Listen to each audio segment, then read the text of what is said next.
Top quality और consistent performance के लिए सिर्फ सिल्वर पंप नाम याद रखना।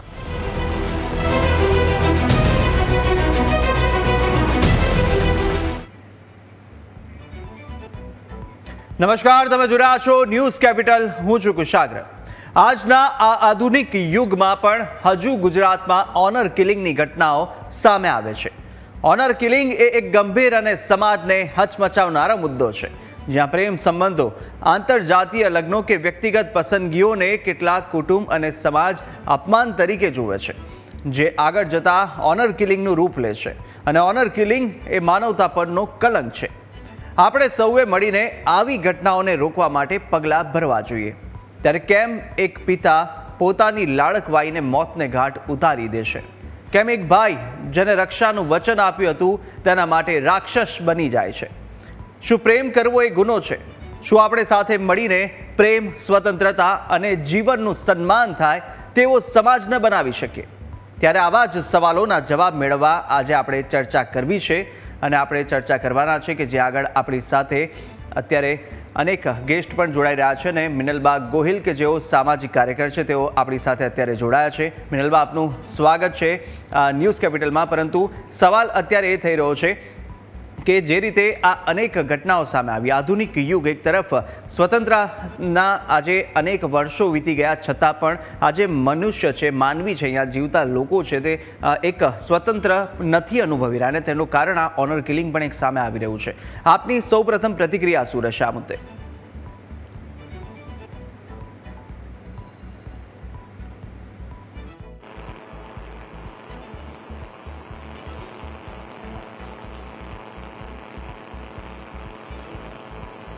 અવાજ આવી રહ્યો છે મારો?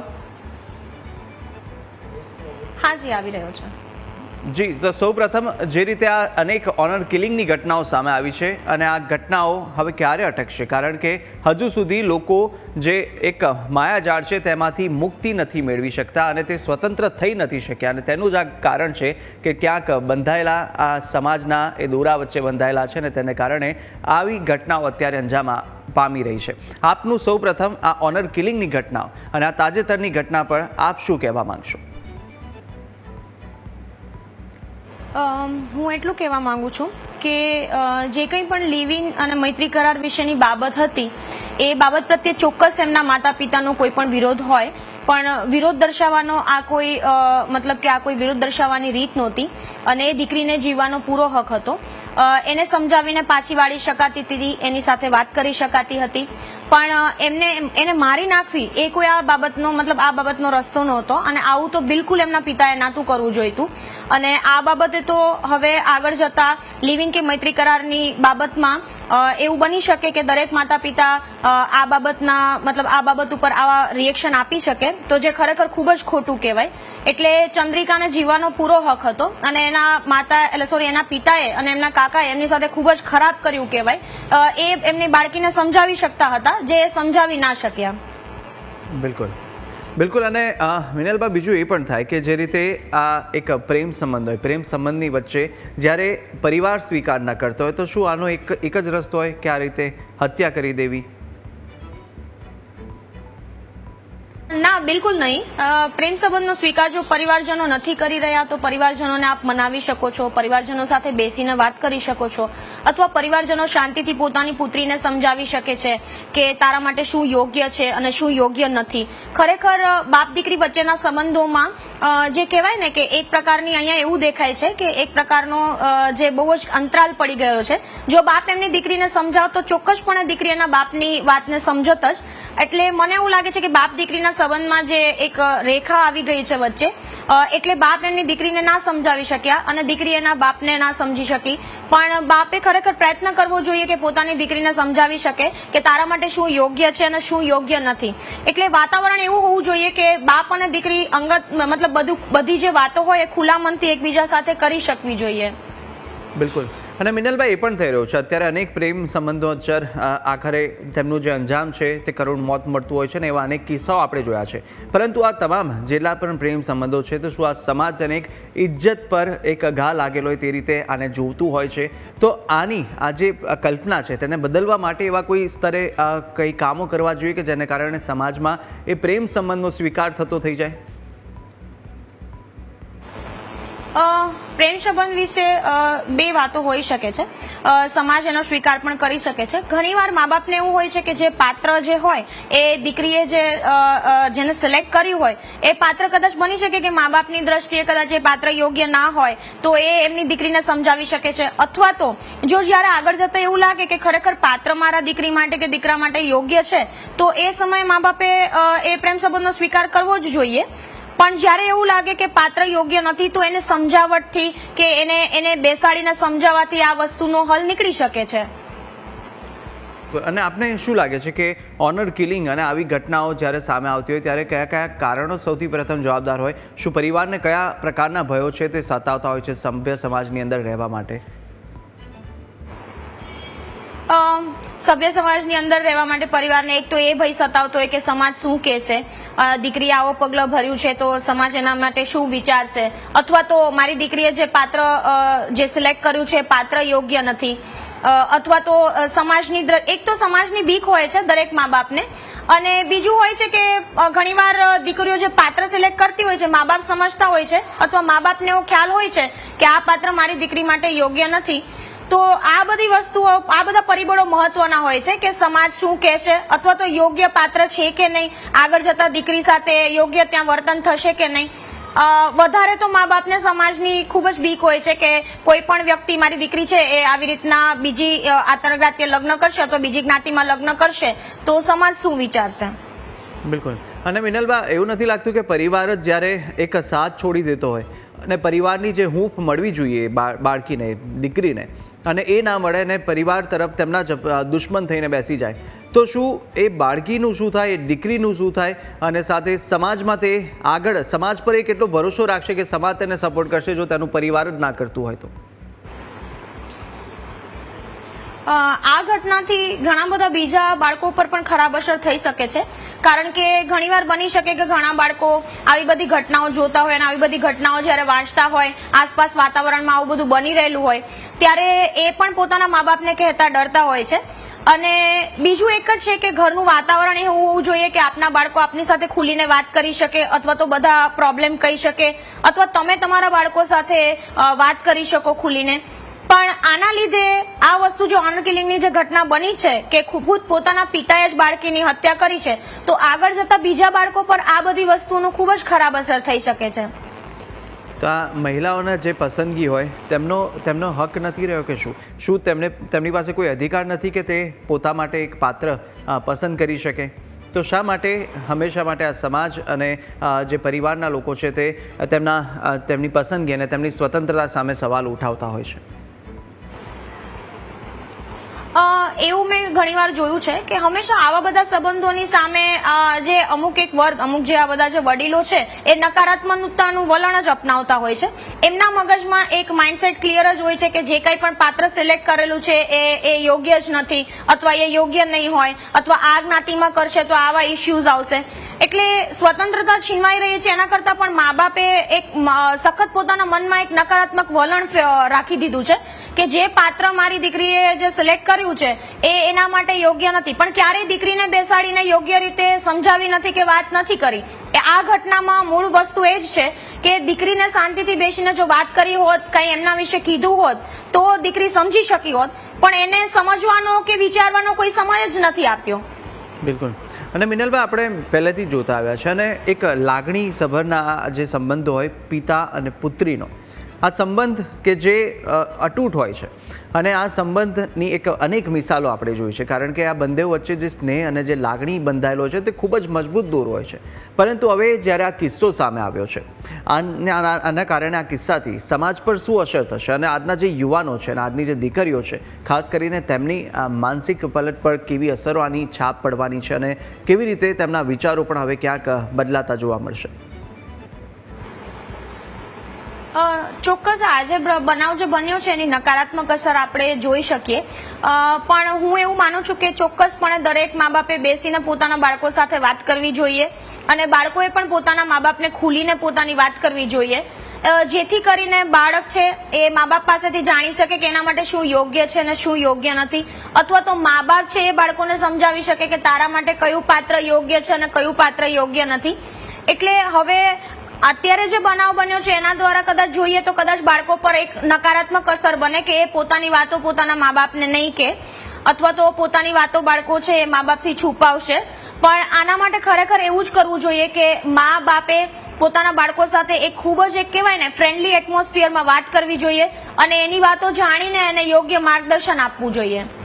તો મિનલબા, આજના સમયમાં જે પરિવારો વિખૂટા પડી રહ્યા છે, છૂટા પડી રહ્યા છે, અને તેની પાછળનું પણ આ ક્યાંક કારણ હોઈ શકે, કારણ કે જ્યારે પરિવાર જ તેમના પ્રેમ સંબંધને સ્વીકાર ન કરે અને એ જે પણ નવયુગલ હોય તે અન્ય જગ્યાએ જઈ અને રહેતા હોય છે, પરિવારથી છૂટા થતા હોય છે અને બોલચાલ પણ બંધ થઈ જતી હોય છે.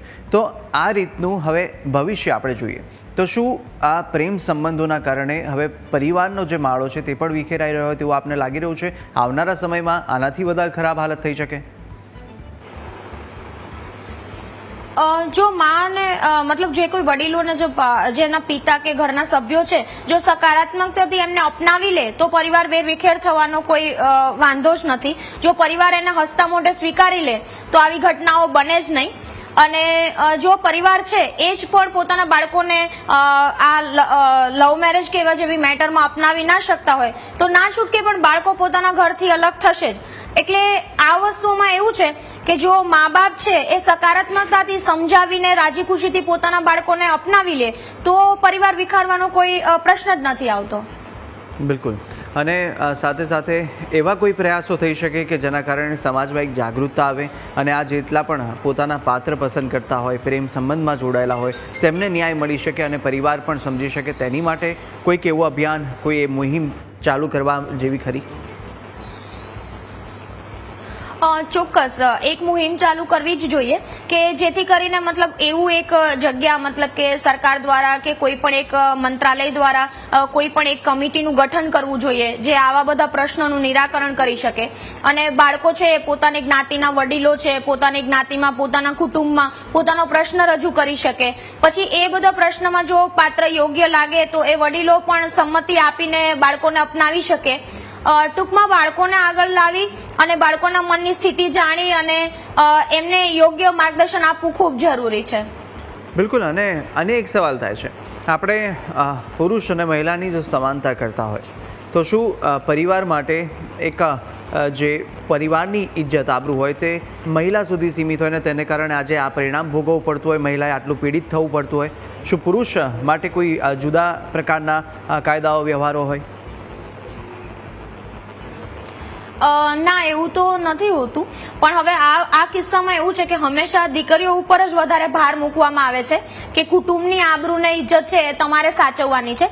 સામેનું પાત્ર છે એ પણ તમારી સાથે લગ્ન સંબંધમાં બંધાય છે તો એ પણ પોતાના ઘરે એક અલગ જ્ઞાતિની કન્યા જ લઈ આવે છે. પણ એ કેવું હોય છે કે પુરુષ ઉપર થોડો ભાર ઓછો હોય છે, દીકરીઓના ખભા ઉપર જ બધો ભાર હોય છે કે ભાઈ કુટુંબની આબરૂ એમને જ સાચવવાની હોય છે. બિલકુલ બિલકુલ. આપણી સાથે શીતલબેન ઉપાધ્યાય એડવોકેટ પણ આપણી સાથે જોડાયા છે. શીતલબેન, સ્વાગત છે આપનું ન્યૂઝ કેપિટલમાં. સૌપ્રથમ તો અત્યારે ઓનર કિલિંગની ઘટનાઓ ખૂબ વધી રહી છે અને આજે પણ જે રીતે એક ઘટના પ્રકાશમાં આવી ગુજરાતમાંથી, અને તે પણ ખૂબ જ નિંદનીય ઘટના છે કે જ્યાં પિતાએ જ પુત્રીનું મોત કર્યું છે, તેને મોત નીપજ્યું હતું અને ગળે ટૂંપો દઈ અને જ્યાં ગળું દબાવી ઊંઘની ગોળીઓ ખવડાવી અને મોત આપ્યું છે. તો આ પિતા પુત્રના સંબંધની એક વાત કરી રહ્યા હતા અમે કે જ્યાં પિતા પુત્રીનો જે સંબંધ હોય છે તે ખૂબ જ મજબૂત હોય છે અને એક ખૂબ જ અનેક લાગણીઓ સાથે જોડાયેલો હોય છે અને અનેક મિસાલો પણ આપણે આપતા આવ્યા છે. પરંતુ શીતલબેન, આવી જ્યારે ઘટનાઓ સામે આવતી હોય તો આ સમાજ પર આની કેવી આજના યુગમાં અસર થાય? જી, મુદ્દો ખૂબ ગંભીર છે. કાયદાના દ્રષ્ટિકોણથી જોઈએ, સમાજના દ્રષ્ટિકોણથી જોઈએ કે કોઈ પણ દ્રષ્ટિકોણ આપણે વિચારીએ તો એક બાજુ આપણે ગતિ કરી રહ્યા છે ડેવલપમેન્ટની વાતમાં કે આપણે વિશ્વગુરુ તરફ પ્રયાણ કરી રહ્યા છે, અને બીજી બાજુ આવા ઓનર કિલિંગ જેવી વસ્તુઓ ઉપર આપણે પહેલા તો થતું હતું જ, પણ હવે વધી ગયું છે એવું દેખાય છે કદાચ.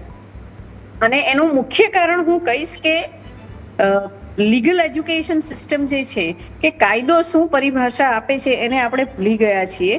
આપણે દરેક જગ્યાઓએ સાચું ખોટું આપણી જાતે નિર્ણયો લઈ અને સમજતા થઈ ગયા છે. અને સમાજ પણ હવે જે પહેલાની જેમ રહ્યો નથી, ન્યુક્લિયર સમાજ થઈ ગયો, એટલે સામાજિક દ્રષ્ટિકોણમાં પણ જે કંઈ ઘડતર થવું જોઈએ એ ઘડતર થઈ નથી રહ્યું. એટલે આ મુખ્ય કારણો છે. અને એમાં ઓનર કિલિંગની વાત કરીએ જ્યારે આપણે, ત્યારે મેં સાંભળ્યું બેન કહેતા હતા કે કંઈ પણ વસ્તુ હોય એમાં જે સો કોલ્ડ ઇજ્જત નામનો કોઈ શબ્દ આવે છે, એ શબ્દને સંભાળવાની ને બધી જ કાળજી લેવાની એક સ્ત્રીના માથે આપવામાં આવી છે એ સામાજિક દ્રષ્ટિકોણથી. એના બદલાવની હવે જરૂર છે, કારણ કે સ્ત્રીઓ હવે બહાર નીકળે છે, કામકાજ કરે છે, ભણે છે, ગણે છે, અને એ પણ સમાન મનુષ્ય છે. તો એને સમાન મનુષ્ય તરીકે ગણવું જોઈએ અને એને પણ એ જ રાઇટ્સ મળવા જોઈએ. ઇમોશનલી, સોશિયલી, દરેક રીતે એને પણ જે પુરુષને મળે છે સ્ત્રીઓને રાઇટ્સ મળવા જોઈએ. પણ હજુ પણ આપણી માનસિકતા ક્યાં, હું ઓલવેઝ કોઈ પણ સેમિનાર્સમાં એમાં જઉં તો ઓલવેઝ કહેતી હોઉં છું કે આપણી માનસિકતા, આપણે પહેલા ધોતિયું પહેરતા હતા, એમાંથી આપણે ફોરેન કલ્ચર્સ પ્રમાણે પેન્ટ પહેરવા માંડ્યા છીએ, પણ આપણા વિચારો હજુ પણ સ્ત્રીઓ પ્રત્યેના જે છે એ જ અંગ્રેજોએ દબાવી રાખેલા, મુઘલોએ આવીને જે આક્રાંતાઓએ કરેલા છે એ જ છે. આપણી સંસ્કૃતિ પ્રમાણેના નથી. આપણી સંસ્કૃતિમાં, એટલે કે સનાતન ધર્મમાં, આપણો જે હિન્દુ ધર્મ છે એમાં ક્યાંય પણ સ્ત્રીઓને આ રીતે દબાવવામાં નથી આવી. ચાહે મહાભારત હોય, રામાયણ હોય કે કાયદાની વ્યવસ્થાઓ હોય, દરેક રીતે આપણે ત્યાં સ્ત્રીઓને મહત્વ આપવામાં આવ્યું છે. સ્ત્રીઓને માતાનો દરજ્જો આપવામાં આવ્યો છે. સ્ત્રીઓને જે રીતે આપણે જોઈએ છે કે પ્રથમ પુરુષની પહેલા આપણે કોઈ પણ ભગવાન છે એમાં પણ પહેલા સ્ત્રીનું નામ આવે છે, રાધા કૃષ્ણ કહેવાય છે. બિલકુલ બિલકુલ. અને શીતલબેન, એ વસ્તુઓના મહત્વને આપણા ધર્મની સાથે, જો તમે ધાર્મિકતાથી પણ વિચારતા હોય તો એને પણ વિચારવાની જરૂર છે. આ જે આક્રાંતાઓના આવ્યા પછીના જે ફાલતુના ધર્મના નામે થતા ધતિંગો ઉભા કરી અને આપણાને બદનામ કરવાના જે પ્રયાસો થઈ રહ્યા છે, એમાંથી બહાર નીકળી અને હવે ઇક્વાલિટી તો આપણે ત્યાં બહુ પહેલાથી હતી. બિલકુલ. કદાચ ત્યાં નથી, અમેરિકામાં નહીં હોય કે બીજા વિશ્વમાં નહીં હોય, પણ ભારત દેશમાં ઇક્વાલિટી તો પહેલાથી જ હતી. સ્ત્રીઓનો દરજ્જો હંમેશા ઉપર રહ્યો છે. એટલે હવે પાછું ખરેખર આપણે આપણા જે ધર્મ છે એની ઉપર આવવાની જરૂર છે, આપણા જે સંસ્કાર છે એની પર આવવાની જરૂર છે. અને કાયદો પણ 18 વર્ષે કોઈ પણ વ્યક્તિને દેશ ચલાવવા જેટલો મજબૂત સમજે છે અને એને મતાધિકાર આપે છે. એટલે કાયદાના દ્રષ્ટિકોણથી પણ 18 વર્ષ પછી એમને એમનો નિર્ણય લેવાનો અધિકાર છે. બિલકુલ. સાચો ખોટો એ પછીનો વિષય છે, પણ એમના અધિકાર ઉપર પાબંદી ક્યારેય ન લાગી શકે. બિલકુલ. અને શીતલબેન, એ પણ જાણવું છે કે જે ઓનર કિલિંગની ઘટનાઓ સામે આવતી હોય ને હાલ તેને કાયદા શું કહી રહ્યા છે આ મુદ્દે, અને સાથે સાથે હાલનો જે કાયદો છે તો શું તે પૂરતો છે? કાયદા દરેક રીતે પૂરતા છે, પણ હું કહું છું એમ કે કાયદાના અનુસરણમાં, કારણ કે કોઈ પણ વસ્તુ બનતી હોય, કોઈ ઘટના બનતી હોય તો એના માટેની એક તપાસ એજન્સી હોય છે, અને તપાસ એજન્સીએ નિષ્પક્ષ રીતે તપાસ રજૂ કરી અને કાયદા સુધી પહોંચાડવાની હોય છે. ત્યારે ન્યાયિક દ્રષ્ટિકોણથી ત્યાં ન્યાય થતો હોય છે.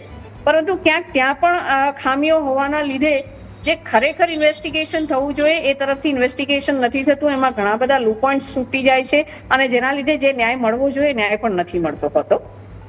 બિલકુલ. અને પરિવારજનો દ્વારા જો હત્યા કરવામાં આવે તો સૌથી પહેલાં તો ત્યાં આગળ આરોપી કોણ હશે, જવાબદાર કોને ઠેરવી શકાય આ સમગ્ર ઘટનાને લઈને?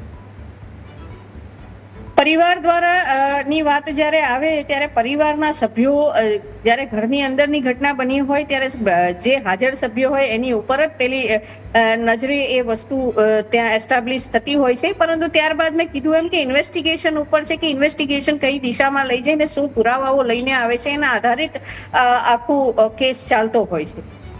બિલકુલ બિલકુલ. અને વિનલબા, જે રીતે અનેક કિસ્સાઓ સામે આવ્યા છે આજના આ આધુનિક યુગની અંદર, કયા એવા આપણે મૂવમેન્ટ ચલાવી શકીએ કે જેના કારણે એના થકી આ સમાજને જાગૃતતા તરફ વાળી શકે અને આ જેટલા પણ મૈત્રી કરાર છે તેની સમજણ લોકો સુધી પહોંચી શકે? અત્યારે પણ આપણા સમાજમાં ખુલીને મૈત્રી કરારની વાત નથી થતી. હજી પણ મૈત્રી કરાર જે શબ્દ છે એને અલગ નજરે જોવામાં આવે છે. એટલે બેને જેમ કીધું એમ કે જે કાયદાનું જે જ્ઞાન હોવું જોઈએ એ પણ આજની પેઢી પાસે પૂરતું નથી. અને બીજું, સમાજને પણ કાયદામાં થોડું ઊંડું ઉતરવાની જરૂર છે. અને બેને જેમ જણાવ્યું એમ કે 18 વર્ષની ઉંમર પછી એને હક છે મતલબ પોતાની જિંદગી જીવવાનો, તો મા બાપે પણ એને સમજી વિચારીને પોતાની જિંદગી જીવવા માટે હક આપવો જોઈએ. હા, ક્યાંય પણ કંઈ ખોટું થતું હોય તો મા બાપ એને રોકી શકે છે, પણ સૌથી પહેલા તો આ બધી વસ્તુ માટે કાયદાનું જ્ઞાન હોવું જોઈએ અને એના માટે સ્કૂલમાં અને સ્કૂલની આસપાસ કોલેજ દરમિયાનમાં જ એમને થોડું આ પ્રકારનું જ્ઞાન આપવાની ખૂબ જરૂર છે. બિલકુલ બિલકુલ. અને શીતલબેન, એવા કોઈક કાયદાકીય રીતે લોકોને સમજાવી શકાય અને આપનું શું માનવું છે કે જે મૈત્રી કરારનો આ જે કાયદો છે તે શું છે અને લોકો સુધી આ કાયદાનો અર્થ પહોંચી શકે એ પણ એક પ્રયાસ આપણે કરી શકીએ અહીંયા? કાયદાના દ્રષ્ટિકોણથી મૈત્રી કરાર જેવી કોઈ વસ્તુ જ નથી પહેલા તો. એટલે મૈત્રી કરારનો વિષય નથી આવતો, પણ કોઈ પણ પુખ્ત વયના લોકો ચાહે એની સાથે સમય વિતાવી શકે છે, ચાહે એ જગ્યાએ વિતાવી શકે છે ને એમાં કોઈનો બાદ આવતો નથી કાયદાકીય રીતે. અને 18 વર્ષ થાય એટલે એ પુખ્ત કહેવાય છે. બિલકુલ. એટલે મૂળ મુદ્દે જાણવાની જરૂર લોકોને આ છે કે 18 વર્ષ પછીની વયને પુખ્ત કહેવાય છે. લગ્ન જો કરવા હોય તો સ્ત્રીની ઉંમર 18 અને પુરુષની ઉંમર 21 થી 21 પૂરી થઈ હોય તો એ બંને પણ લગ્ન કરી શકે છે. પણ લગ્ન ન કરે તો પણ 18 વર્ષની ઉપર બંને પુખ્ત ગણાય અને પુખ્ત પોતાનો નિર્ણય જાતે લઈ શકે છે. એ જે નિર્ણય એને લેવો હોય, જ્યાં રહેવું હોય, જેવી રીતે રહેવું હોય એનો, અને એની સંપૂર્ણ જવાબદારી એની પોતાની હોય છે. બિલકુલ બિલકુલ. અને મિનલબા, બીજું એ પણ પૂછવું છે આપને કે જે રીતે અત્યારે આ વાત થઈ એક મૈત્રી કરારની, પરંતુ હજી કયા એવા જે કાનૂની જે દાવપેચ છે તે લોકો સુધી નથી પહોંચી શક્યા અને અત્યારે અંદર તેઓ પીડાઈ રહ્યા છે. પારિવારિક ઝઘડાઓની હોય, સમસ્યાઓની વાતો તે પણ અનેકવાર જોઈ છે અને પરિવાર તૂટતા આપણે જોયા છે જુદા જુદા કિસ્સાઓની અંદર, જુદા જુદા બનાવમાં. તો એના પાછળ પણ લોકોમાં એક જાગૃતિ ફેલાય અને લોકો જે કુટુંબ છે જે પહેલાં એક થઈને રહેતું હતું તેવું થઈ રહે અને લોકોને પણ એકબીજાને સમજી શકે એવા કોઈ પ્રયાસ કરવા જોઈએ ખરા? ચોક્કસ કરવા જોઈએ. આજના સમયમાં પણ અમુક જે કુટુંબની વાતો હોય એ બહાર ના જાય એવા પ્રયત્નો કરવામાં આવે છે. એટલે સૌથી પહેલા તો ક્યાંય તમને એવું લાગતું હોય તો તમારે લીગલ એડવાઇસ લેવી જોઈએ આ બધી વાતો ઉપર અને કંઈક સમજી વિચારીને આગળ પગલાં ભરવા જોઈએ. સૌથી પહેલા તો ખુલીને આ વસ્તુ ઉપર વાત કરવી જોઈએ કે તકલીફ ક્યાં છે અને એનાથી શું એનું સોલ્યુશન આપણે કાઢી શકીએ છીએ, અથવા મા બાપ શું પ્રયત્નો કરી શકે છે, બાળકો એના માટે શું કરી શકે છે. એટલે ખુલીને આ બધી વાતની ચર્ચાઓ થવી ખૂબ જરૂરી છે. બિલકુલ. અને શીતલબેન, કોઈ એવા કાયદાઓની અંદર એવા કંઈ ઉપર નીચે કોઈ જુદી વ્યવસ્થા કરવી જોઈએ જેના કારણે અત્યારે આ જે ઘટનાઓ બની રહી છે તે અટકી શકે? કોઈ કાયદાકીય ફેરફારો એમાં આપને લાગે છે કે જરૂરી હોય છે? કાયદા એટલા બધા છે, કાયદા એટલા બધા છે, કાયદા દરેક દ્રષ્ટિઓથી છે. વધારે કાયદા બનાવવાથી ઉલટી ગૂંચવણો ઊભી થાય છે. એટલે દરેક વિષયમાં નવા કાયદા બનાવી દેવાના હોય. જે કાયદા છે એનો પ્રોપર ઉપયોગ થાય અને પ્રોપર રીતે એના અનુસંધાને જે એજન્સીઓએ કામ કરવાનું છે એ પ્રામાણિકતાથી થાય, એ મહત્વની વસ્તુ છે. કારણ કે જેટલા કાયદા જેટલા બાયફર્ગેટ કરતા જશો એટલા ગૂંચવણો તો વધુ ઊભી થાય છે. ચોખ્ખા જે કાયદાઓ છે જ એને વાપરવાની જરૂર છે, એ જ પૂરતા નથી વપરાઈ રહ્યા. તો પારિવારિક કિસ્સાઓ જેટલા પણ અત્યારે સામે આવે છે, ઝઘડાના હોય કે પછી આવા જ કોઈ પણ પ્રકારના વિખૂટા પડેલા તૂટેલા પરિવારની વાતો હોય, આપના ધ્યાનમાં કયા એવા બનાવો વધારે વધી રહ્યા છે કે જેના કારણે પરિવારનો માળો વિખેરાઈ રહ્યો છે? શીતલબેન, અત્યારે સૌથી વધારે ભારણ જો કોર્ટમાં પણ હોય તો એ છૂટાછેડાના કેસીસ ઉપર હોય છે. અને એના કારણો, એના પરિબળો પણ ઘણા છે. મેં તમને કીધું એમ કે આપણે સામાજિક દ્રષ્ટિકોણથી કે ધાર્મિક દ્રષ્ટિકોણથી કે કાયદાકીય દ્રષ્ટિકોણથી વિચારવા જઈએ તો મહદ અંશે સ્ત્રીએ ઘરમાં તો કામ કરવાનું જ છે. એના કામમાં, એના રોલમાં કોઈ બદલાવ આવતો નથી. પ્લસ એ ભણે છે, ગણે છે એટલે એને બહારની પણ જવાબદારી લેવાની છે. આ ડબલ જવાબદારી જ્યારે સ્ત્રી પોતાની જાતે લેતી હોય ત્યારે પછી એની ઉપર જે દબાવ આવે છે એ દબાવ એ સહન કરી શકતી નથી. એ સ્વાભાવિક વાત હોય છે. એ કોઈ પુરુષ હોય તો પણ ન કરી શકે એ દબાવને સહન. 90% કેસીસ સાચા હોય છે. 90 નહીં, હું તો કહીશ 98% કેસીસ સાચા હોય છે. 2% પ્લસ માઇનસ સ્ત્રીઓ પણ હોય છે. પણ એ 2%ને લીધે 98%ની ઉપર જયારે પ્રશ્નો ઉભા થાય છે ત્યારે સમાજે વિચારવાની જરૂર છે કે હવે સમાજે એની માનસિકતા બદલવાની છે. 4 દિવારીની અંદર જે કંઈ બી ઘર્ષણો થાય છે એને દૂર કરવાની જરૂર છે અને એ સમાજ કરી શકશે, કાયદો ન કરી શકે એને. અને એ પરિપક્વતા સમાજે જ આપવી પડશે. બિલકુલ. અને મિનલબા, એક છેલ્લો પ્રશ્ન આપને એ પણ પૂછવો છે કે એક દશક પહેલાંની જો વાત કરીએ ત્યારે તે વખતે સમાજની અંદર કયા દૂષણો હતા અને હાલના અત્યારે સમાજની અંદર આપ જ્યારે લોકોના કેસ આપની પાસે આવતા હોય તો કેવા કેસો જોવા મળી રહ્યા છે, કયું દૂષણ છે તે અત્યારે હવે વધુ વધ્યું છે અને જેને કાબૂમાં લાવવું ખૂબ જરૂરી બન્યું છે? જેમ બેને કીધું, છૂટાછેડાની ઘણી બધી મેટરો સામાજિક કાર્યકર્તાઓ પાસે આવતી હોય છે. ઘણીવાર એ પ્રશ્નોનું સમાધાન કરવાની કોશિશ કરતા હોય છે. પણ આજથી દશક પહેલા જો આપણે વાત કરીએ તો બી પારિવારિક વસ્તુઓ તો ત્યારે પણ હતી જ, અને પારિવારિક વસ્તુઓમાં ત્યારે પણ જે કંઈ પણ મુશ્કેલીઓ આવતી હતી. પછી આપણે જે અત્યારે લવ મેરેજ જેમનું નામ આપીએ છીએ, તો એવું નહોતું કે દશકા પહેલા એવું નહોતું. દશકા પહેલા પણ એવું હતું અને અત્યારે પણ છે, એમાં કોઈ બદલાવ નથી આવ્યો. પણ હવેના જે આપણી જે યંગ જનરેશન છે એ ખૂબ જ નાની ઉંમરમાં એવું કહી શકાય કે વિચાર્યા વગરના પગલાં ભરી લેતી હોય છે. એક જગ્યાએ મા બાપ સાચા હોય છે કે એમને બાળકોની ચિંતા થતી હોય છે, અને એક જગ્યાએ બાળકોને એવું લાગતું હોય છે કે મા બાપ એમને સપોર્ટ નથી આપતા. એટલે પારિવારિક વસ્તુઓના જે કંઈ પણ પ્રોબ્લેમ છે દશકા પહેલા પણ હતા અને અત્યારે પણ એઝ ઇટ ઇઝ એમ જ છે. બિલકુલ બિલકુલ. મિનલબા અને શીતલબેન, આપ બંને અમારી સાથે જોડાયા અને આ ચર્ચામાં ભાગ લીધો તે બદલ આપનો આભાર. અને હાલ બુલેટિનમાં બસ આટલું. વધુ મહત્વના સમાચાર અપડેટ માટે આપ જોતા રહો ન્યૂઝ કેપિટલ. નમસ્કાર.